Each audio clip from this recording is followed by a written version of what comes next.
Have you ever heard someone say, break a leg before a performance? Wait, why would anyone say that? Listen to these 5 examples and try to figure out what break a leg really means.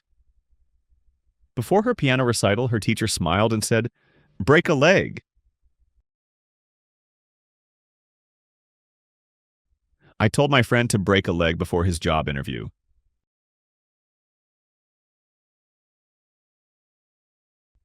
Break a leg tonight. You're going to be amazing on stage. Everyone in the cast wished each other break a leg before the show started.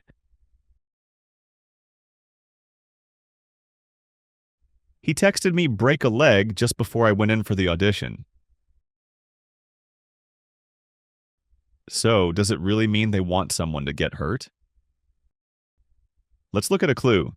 Imagine someone backstage feeling nervous before a performance. Someone says, break a leg, and they smile. What do you think that means in this situation?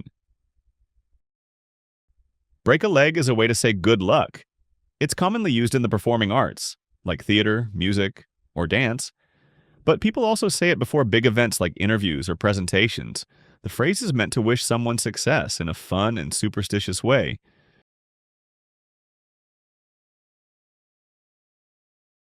Which sentence uses break a leg correctly? A. I hope you actually break your leg, he joked.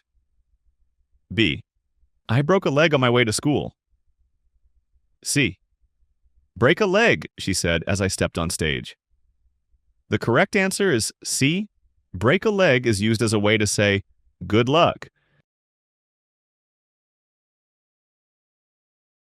Here are a few other ways people say good luck in English. Fingers crossed, hoping for a good result. Knock 'em dead, be impressive or do really well. You've got this, a casual way to give support. Best of luck, a polite and friendly expression. All of these can be used before an important event or challenge. Now it's your turn. Can you write your own sentence using break a leg? Post it in the comments. We might feature it in a future video. Thanks for watching. Want to learn more fun English idioms? Check out our idiom playlist and subscribe so you never miss a video.